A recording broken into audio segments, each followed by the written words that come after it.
Hi, how are you? I'm really good. What about you? I'm good, thanks. Cool. Thank you so much for coming to talk to me. It really means a lot. It's awesome. Sure, no problem. I'll do it. I'll do my best. I'm like, oh no, I don't remember anything from.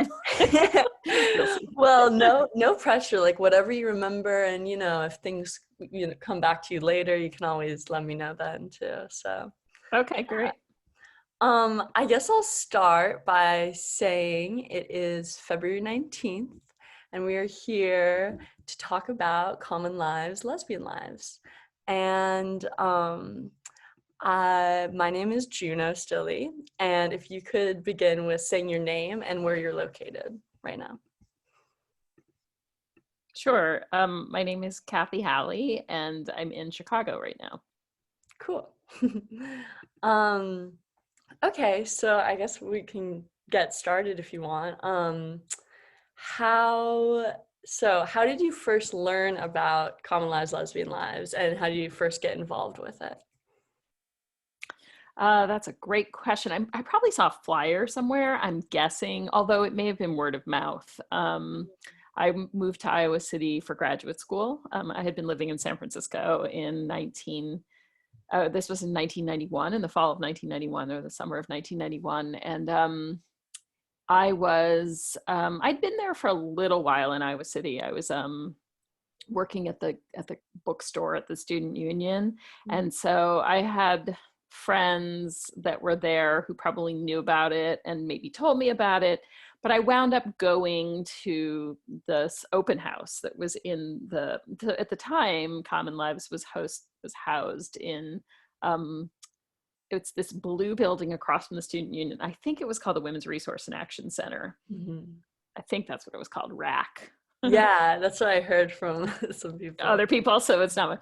It was in RAC, and so I went to this open house, and it was a very interesting time. It was October. I remember certain things about it really well because of some things that happened in my personal life afterwards. It was the end of October in 1991, and a couple of things happened. First of all, I went to that event with my father was sick. I was 24, and I knew that he was, his heart was not good, but I went to that meeting, and at that meeting, I knew my dad was not well. I met my first girlfriend in Iowa City there. And then I left that meeting, and the next day, I ended up driving home to my mom's house, and my dad died. And it was very sort of this emotionally very strange time in my life. But that's how I first got involved, is that there was an open house for people to come and work on the journal. And so that's how I ended up there. Wow, that's really intense and It, very. yeah, yeah. Well, and it was also, what was very strange about it is that I was going through this moment of like personal sort of grief and change. But while I was during that 2 week period, then while I was away, there was a shooting on campus in Iowa City too. A graduate student in I don't remember, I think the physics department, but I'm not sure, had shot and killed a bunch of people on campus. So the whole town was really grieving um, in that moment of time. So all of those things are like strangely connected to me, like finding a community, finding a girlfriend, like losing my father, the town being sort of shocked and going through this huge transition. So Yeah, wow, that really creates quite a kind of framework of this time that you had and all of the different timelines going through it. Um, mhm. wow. And so did you immediately kind of feel like you wanted to be a part of Common Lives once you had that first community moment? Yeah, and it was kind of like part of it was that I had gone to school, wasn't I was I studied literature as an undergraduate, and I had always kind of wanted to be a writer, and it's interesting because I'm looking back. I mean, I'm probably gonna end up crying because it's like this very interesting. Like I'm in my mid-50s now, but I was so young. I was young. I wanted to be a writer, and I thought I'd be a writer, and instead, like what's very interesting is that I came to Iowa City where it was a place where the writing workshop was so well known, but I came to go to the English program to get a PhD in English. And so I was in that program, but like sort of training, this was at the very beginning of it, but I was training to be a critic in some ways, or a reader, not a writer. And I was sort of confused. I tell young people this all the time, like, you don't imagine, before the internet existed, you didn't really know things. Like if you didn't, it was hard to find out about things. That's why I say it was either word of mouth or it was, flyers or something. Like the physical space you were in was so important. And so I had like a connection to literature, and I wound up in a community of people who were writers, or who were like sort of like we were readers, right? But we ended up editing. And it's been interesting because I've wound up being an editor my whole life. So it's sort of an interesting thread there. But yeah, the community, like having a community of people who were interested not just in being lesbians or like that, not just around sexual identity, but like, around really like literature too, was really important to me. Yeah. And that was, you kind of found that in the Common Lives collective? I did. I had, and this is funny too, because I think that I've actually told people this before, but like I actually had never really submitted anything to a literary magazine before, except once. I sent some poems to Sinister Wisdom, and they rejected them. And in fact, like they rejected them. And in between like my submission and in the mail, this letter coming to reject these poems, I'd moved to San Francisco, and my mother had opened up the envelope that was the rejection letter. So I got my first rejection letter, and my mother, like, that's how my mother found out that I was lesbian. Oh, and it was no. this horrible note. She didn't speak to me. Yeah, it was really intense, like these things. And so, and then, like I hadn't submitted anything again, but then I suddenly was on the other side of it and was like working on this collective literary magazine. I mean, it wasn't just literary, but it felt that way to me anyway. So that was what you focused on. Oh, I'd love to know like your different I guess jobs with the magazine. Like what were some of your specific responsibilities and like what you did with them? Sure. So I wound up being on, we were a collective, which was really important to the publication. And I was reading poetry for the collective. And so we would read poems and come sit around and talk about them and decide which ones we were going to take. And it was by consensus. So it was very interesting. You'd have, it was coming to a consensus can be hard. At the time, it felt like we had to say no to some people, which was hard, I think, for some of us, to figure out how to say no, especially if you'd been on the other side of it before. So I read poetry, and I'm sure that I wrote rejections or turned, like maybe there was a mimeographed sheet. There's this thing you did called mimeographing things. It was like this purple ink. You would roll the thing. Like maybe we had mimeographed copies or Xerox copies of rejection letters that were, maybe this may be a false memory, that were kind of a standard rejection, but we wrote people to tell them that they'd been accepted or rejected at the time. That's very, I'm sure there was a lot of letters that had to be made then, because there seemed to be a lot of submissions. Yes. Wow, that's really interesting to hear everyone's different kind of responsibilities. And yeah, how long did you work with the journal, and I guess how is your experience with it? This is so funny. This is the thing that's made me so anxious trying to answer or think about it. I was like, how long did I do it? Because part of me is like, oh, I just met Jane, my girlfriend Jane, and I was like, oh, who cares about this thing? I have my girlfriend now, I don't care. Like, so I have this memory of it being a little bit short-lived, but I think it was probably a year or something. I remember like I was there in the snow. And I also remember that too, I was in graduate school, and I had a lot of work to do. So I was busy a lot of the time, but I think I was there like maybe maybe a season or maybe a year. I can't really remember. I used to have all my issues, and I gave them in one of my moves. I gave them away. I should have given them to like Lesbian History Archives or something, but I don't think I did. I think I gave them actually to somebody who was going to create like a free library. I'm pretty sure this person that they collected them and took them to a place where they're going to create like a little free library of all my books. I had all these like tons of books from graduate school and stuff about like queer theory, which was newish at the time, and all kinds of stuff. And it included Common Lives. We always we abbreviated CL/LL.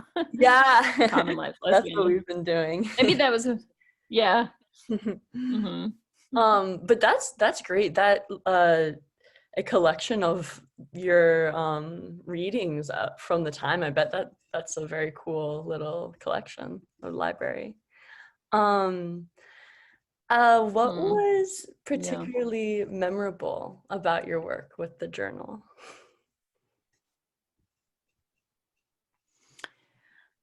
So I remember having to, like, one of the things that we would we were reading these poems that were I don't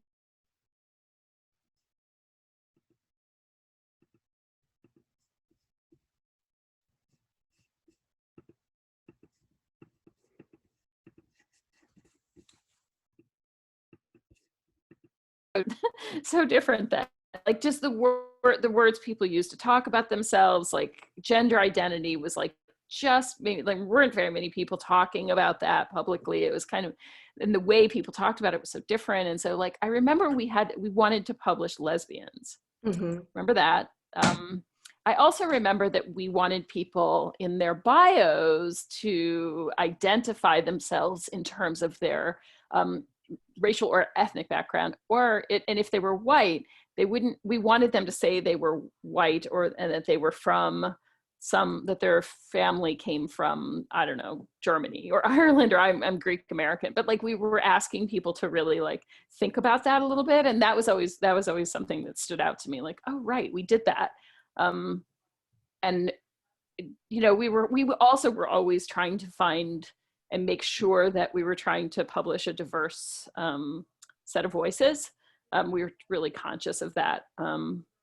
And at the time, I think that most of the women that were on the collective were white. Can't remember. There's some people that I knew that were not, you know, it's like there's people that I was friends with, and I can't remember if they were on the collective or if I know them from other things in Iowa City. And so I'm not 100% sure, but I remember that was always something that we talked about, which was important to the identity of the collective. Yeah, that's what we really are noticing and like kind of focusing on for our just exploration and research into Common Lives, is that drive for diversity and drive for I guess the bios I find to be is such an interesting part and artifact or like archive of that time, just especially being right under the work. So it's so closely related to like the contributor, and their work is so together. Yeah, I think I find that to be a very unique aspect of Common Lives that I really appreciate. Yeah, I guess another question I had is, what do you find differentiates Common Lives from other publications at the time? And I mean, you kind of were just speaking on that, but if you have anything else. Yeah. So I felt like it was one thing about it was that it was very inclusive. And it felt like a safe space, I think, or we tried to create a safe space for people to submit. It wasn't like a cutthroat publication where, you know, we were super critical and like that. It wasn't that kind of a place. We were really, I think there was like something about us that we were sort of thinking about history while we were there. We were thinking about this is a moment in time and this moment is going to be gone. so we were thinking about that, like the story of what we were doing, I think a lot. And I don't know, you know, it's kind of like Sinister Wisdom was around, of course, and is still around. They rejected me, like, you know, like, but I, you know, like a lot of the other publications that I knew about, I mean, I don't think I actually knew of any other publications that were strictly like queer or lesbian or GLBTQ like publications at the time that were like literary besides Sinister Wisdom. I know there are now. It's really funny because now I'm an editor at JSTOR and there's access to all these. There's an amazing collection of stuff from Reveal Digital in the Independent Voices collection that's a bunch of LGBTQ publications, and there were other literary things, but things were so regional at the time. You know, there weren't, you would go into a bookstore, you could go into a bookstore and find things. But you know, a lot of the other publications I knew about were these really like competitive, cutthroat, literary, mainstream literary publications that were not, that were so different from Common Lives. Yeah, it seems like Common Lives, you know, the goal was to have many different voices, and it wasn't so much about the technique of the writing, but just what the writing was saying and what everyone had to share. Yeah, I mean, if I'm honest, there was a part of me that was a snob about it because I was in this PhD program in English and I was being trained to be a critic, and I was like, oh, this isn't the best poetry, or this isn't the best, you know, but and I was snobby about it, and I was, you know, I'm not proud of that now, but and I also think that it's interesting because that was like the moment in time where, I mean, you make decisions that are affecting someone else's fate in some ways. Like you make decisions that make them feel good or make them feel bad. And, you know, it's kind of like, I remember having these moments where we would sit around the room and kind of try to talk about what we liked about something or what it was about something. It's so strange. Like who decides, who's a discerner of, like, who's discerning, who decides what's good and what's bad? It's such a, like, sometimes it's very arbitrary, and it's so, you know, it's a kind of, I mean, I feel like it's interesting you were talking about how the bios are so close to the poems, because we did pay attention to the bios when we were reading now, but there's this way in which the whole process of like accepting or rejecting literature or for publication now is about, like, sometimes they'll separate those things a lot, and they're trying to create some kind of quote unquote objectivity. You know, and then on the other hand, there's like things that I do, like I'm acquiring content all the time for the journal online magazine I work for. And we are constantly paying attention to bios because we want to make sure that we have diverse voices. So we know that there's a tendency for a certain kind of person to be very overrepresented in the submissions inbox. So we try to like kind of compensate for that. And so we look at people's bios and we pay attention to that as we accept things. So I guess I've come full circle. Yeah, wow, that is really interesting to see kind of the roots there, how you have done that through different parts of your career. And yeah, I think that it is important. I think that is very, like, from just doing research with Common Lives, it seems like that's a really good thing to be happening. So what, you also have been speaking about this a little bit, but what was challenging about your work with Common Lives? Right. I think one of the things that was challenging is my snobbishness was coming into play. And I was, you know, and I'll taste, like, you know, having different taste from people. Also, I have to say, sometimes, like, part of me, I make jokes in my life about collectives because I'm always like, oh yeah, you think, I think I tend to be like, it's so silly, but like as a boss or as somebody, I'm in an organization where there's a lot of like decisions by committee or like gestures towards collective decision making, and I always make jokes about it because that was really challenging to get everybody to agree about things. You really, like sometimes things went into the magazine and you were like, I just don't, this is not my taste, or I don't particularly like this, or I think it's like, you know, it's, so that was, I think, one of the hard things about it for me. I would say that's probably the hardest thing. Yeah.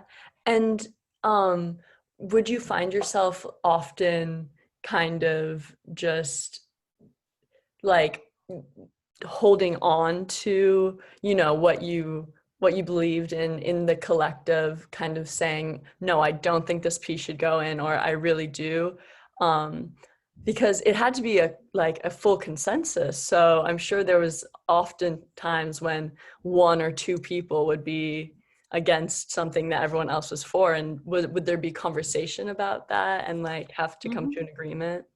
Yes, and sometimes I found myself giving in a lot and sort of just saying fine, like, you know, like I did the opposite of that, like, you know, digging in and like holding, like I did the opposite of that. And I think partly because I felt like, you know, it was interesting because it was this collective that it felt like it was always in flux, and that whoever worked on the collective was like, it was in flux and it was changing a lot. And so there's some people who'd been there a very long time, or much longer than I had. I was new.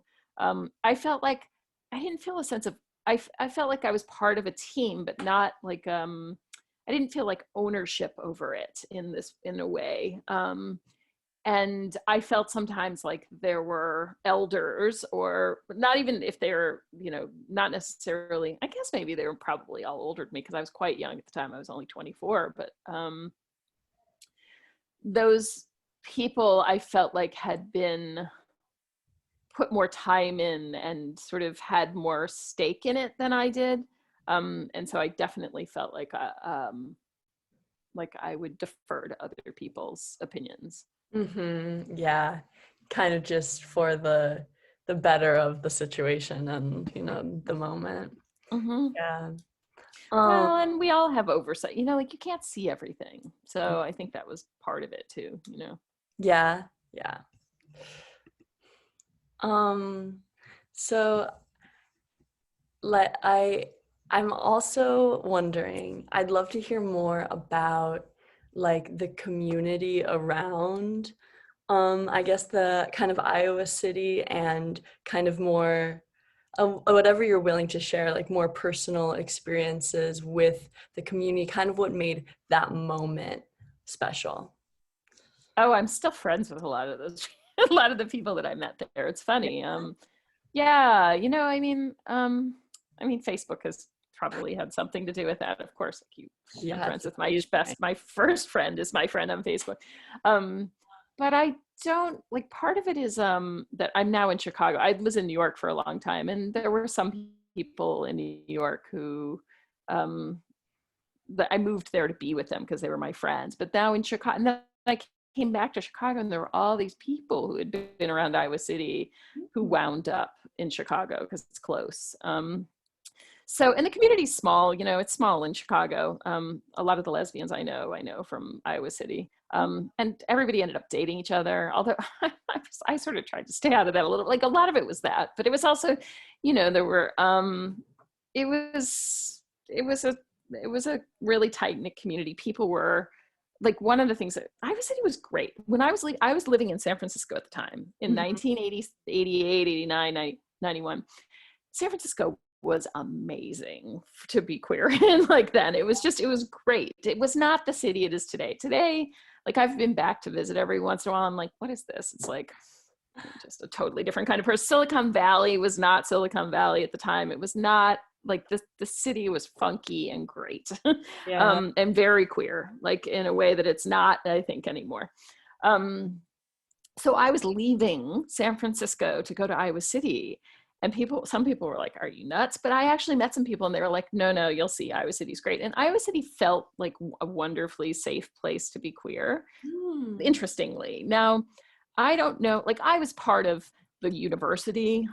There was a lot of, there were people taking care of each other. There was it was a moment in time when, you know, part of this was coming out of the academy. Queer studies was big, and it was kind of like it started to feel, I think, we felt superior. I know this is going to sound ridiculous, but like you felt like like I felt a sense of superiority. I know that I would say a lot of people feel this too. Like we felt a sense of superiority. Like we know kind of what's what in the world. We have this kind of insight into the world that's like, it was fun. I think like it's interesting because maybe this was a reaction to to the AIDS in the community, and like people were taking care of each, so there were people who were suffering, of course, but it was in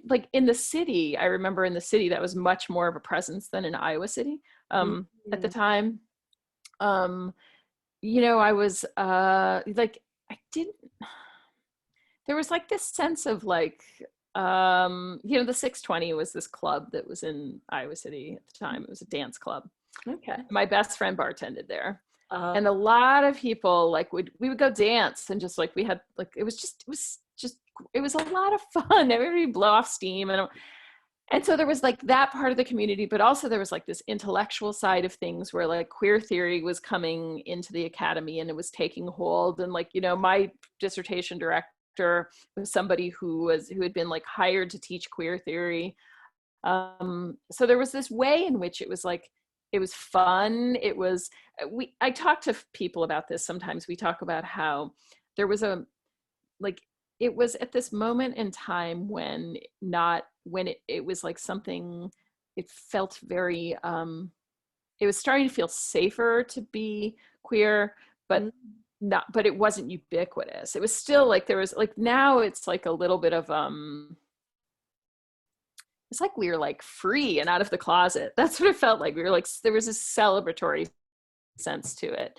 Now that was all like tied up with like what I talked about before, like the kind of the tragedy that was happening in because of AIDS, and like there were other aspects, of course, to like a dark side of things, but there was also this sense of joy, and I felt like there was like a lot of aspects of my life were coming together because I was studying queer studies, I was writing about that stuff, and also kind of living it.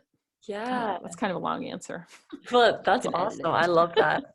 That's beautiful. I think those, all the different aspects like coming together, and yeah, life is just wild. Yeah, and it's like those are the things I remember. Of course, like I'm sure that there were people who were getting gay bashed in Iowa City. I didn't, of course, like, and of course I feel like I'm white, I'm femme, or like femme enough. Like I think I identified as femme then, but like, so I didn't have the same kinds of like aggressions, like against me. I could pass if I needed to, and that kind of thing. So, and that privilege afforded me like a particular perspective on things. Definitely. So I should just caveat that, so. Thank you. Yeah, that's important. Well, that, I really love to hear just, yeah, your time there, and with the journal. It's pretty exciting to hear different perspectives from working with the journal. And we're kind of a Sinister Wisdom. We're kind of trying to get all these different perspectives and ideas about common lives, and to make a special issue about it. And yeah, we're going to very soon kind of put out an invitation for contributions for so we're beginning the early steps of putting some writing and stuff together. Yeah, if you have any like suggestions or ideas about that, I would love to hear yeah, from your perspective. But yeah, so you're gonna do like sorry, go on. Yes. So is it, yeah, I know my computer's being a little slow. Is it, are you pulling together, I know, like, oh, whatever, like, the internet is tired. there's too many people. Like, are you all putting together like memory, people writing about like remembering like common lives, specifically common lives, or is it just, so right? Okay, so you're doing an issue like that. Well, we're kind of want a big variety of different things, like people inspired by going through the archive. We want memory pieces. We want like people who contributed before to Common Lives, or kind of also we really want to explore the idea that Common Lives was first establishing and working with the idea of the common lesbian and what that experience looks like now. And yeah, it's interesting. It's kind of it's like, you know, there's something, yeah, it's so interesting. There's something like almost, well, I think the word lesbian is such an interesting word these days. Like it's just so it's so interesting. And so I know people who like are like, you know, I know people in lots of different like spheres thinking about this, or like, and there's like something, it's very interesting because I think about language a lot. It's almost like the word lesbian is out of fashion. Like it's interesting. So like to think about like, I don't know, I think about that kind of stuff a lot. Yeah. There's so many different, like there's a lot of discourse about that and so many different perspectives. It is really interesting, just especially with the change or kind of like exploration into gender. I think that a lot of the label categories that had been established and like were flourishing kind of might transform or take on new meanings, or have to like are currently being worked with and trying to figure it out by everyone. Yeah. I definitely know. Yes. Yeah. Sorry, I didn't mean to interrupt the, yeah, I'm, my, No, I don't. talking. Yeah. Yeah, I think that a lot of people I know do not identify like with lesbian, that word, but there are also a lot of people my age that really love it and really like that word. So I guess it depends. Yeah, I'm sure it depends, and context is important, and like, you know, yeah, context is so important for everything. Yeah. As usual, you know. I also think like the other thing is that I have always been very like, this is interesting about the magazine. Like there was a way in which it was very serious, and I felt like less serious. I don't know why, but like there's this way in which like I'm just a little like, I mean, part of it is that I use language sort of, maybe I use it loosely or something, or I don't, maybe I'm just like, maybe it's like privilege. I haven't had to like I guess I'm sort of, I like, so sometimes, do I call myself a lesbian now? Yeah, I do in some contexts. Sometimes I say I'm queer. You know, I just sort of, things change like a lot, and depending on who I'm talking to. I don't actually feel like I have to say anything anymore. Like that's part of what it is. It's like I feel like I'm me. I'm complicated. I've been, you know, it's like I think that's one of the things that's kind of interesting. Like some people technically would call me bisexual because I've had relationships with men before. So that's like an interesting thing. Like that was actually something that we would talk about at Common Lives. I feel like that is something we would talk about. And I wish I could remember the details. But to make myself a fly on that wall again. Yeah. That's what I'm trying to do. Yeah. I know. Well, it'd be so interesting to hear what other people are saying, you know? Like, I'll send you the link where we're posting the interviews so you can check out if you want. Oh, that would be great. Yeah. But I'm totally with you about that. Like there's always, I think depending on who I'm talking to, I'll say something different. And Mm-hmm. I hope that we can all like be able to just live without defining ourselves. Yeah.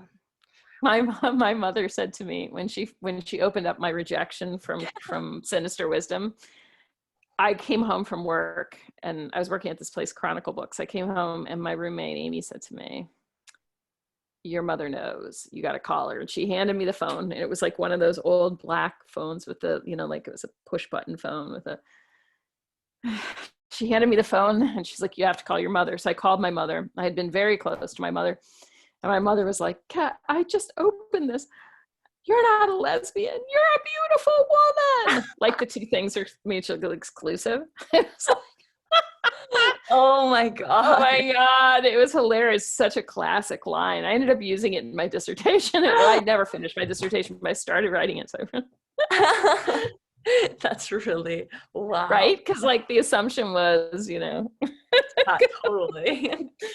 That's pretty such funny. a good one line too, uh, My poor mom. She's great. okay, good.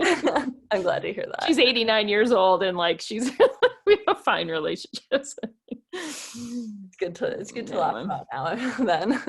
Yes. Oh no. Well, that's really, all that I had to ask you. I'd love to, if you think of anything else, any story, I really love to hear just anything from that time and your feelings about it now and stuff. So yeah, thank you.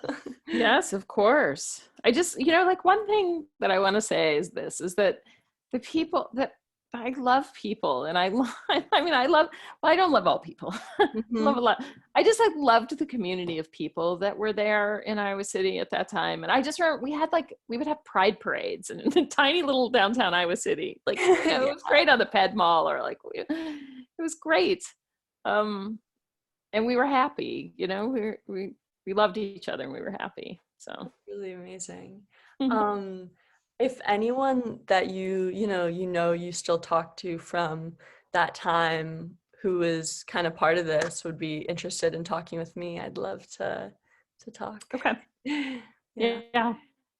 Because it's really wonderful to put together the picture of that time. And yeah, I love hearing about the community aspect is my favorite too, because I love people as well. Not all people, but yeah. And what they can do when they come together and make something beautiful. It's true. It's like, this is a really good story, other than my last story. So I mentioned that my first girlfriend in Iowa City, Jane, I can remember we're in this room at RAC, and she comes walking in, and I remember looking at her and just we fell in love very quickly. And we're together for a few years, but she ended up I was working on the collective for a while, and she ended up one time drawing a cover that was on the collective on the magazine. Do you know which one? There's a pic. Yeah, I don't remember what month it was. It probably would have been 92, but it's one where there's somebody who's in a cowboy hat leaning against a bar, and then there's an outline of a I know exactly what you're talking about. I can picture it's brown. It's a brown cover, and it's the line draw. Yeah. I love that. So Jane made that? Yeah, Jane Snell. It was her birthday yesterday. Ah, it was my birthday yesterday. Really? Happy birthday. Thank you. Wow, February 18th. Happy birthday to Jane. Jane, when Jane was little, she grew up in Clinton, Iowa, and everybody used to say, "Jane, lesby smell." Jane Snell. So yeah. That's she's hard. Retired in Florida. She's retired in Florida now with a firefighter partner. That's wonderful. But she drew that cover. So, and she was my girlfriend at the time, and it was kind of, it was this fun, sexy little cover. Was she part of the collective too? Or she showed up for that open house, but I don't think she ended up joining the collective. She was probably there to find a girlfriend. It worked. That's We didn't have Tinder or whatever it's called now. Like, I mean, I do think a lot of people went there looking for a partner. yeah, I guess Somebody to because date. it's like I'm you kind sure. of you're more likely for everyone to be queer there, so it's like Yes, of good. course. Of course. It's like your choices are a bar, a lesbian journal. That's awesome. I don't know if that was in the back of my head, but that was definitely like a, It worked out, so. yeah, it did work out. Anyway. Thank you Well, so thank much. you so, yeah, well, thank you. Thank you so much for doing these interviews. It's great. I remembered much more than I thought. And a lot of it's like, close to the bone. It's emotional. So it's great. Yeah, Mhm. thank you so much for sharing. And yeah, I'll be in contact with you. Okay. All right. Thank Cool. you so much. Have Have a a good beautiful weekend. rest of your day and weekend. Yes, thanks. Take care. Bye.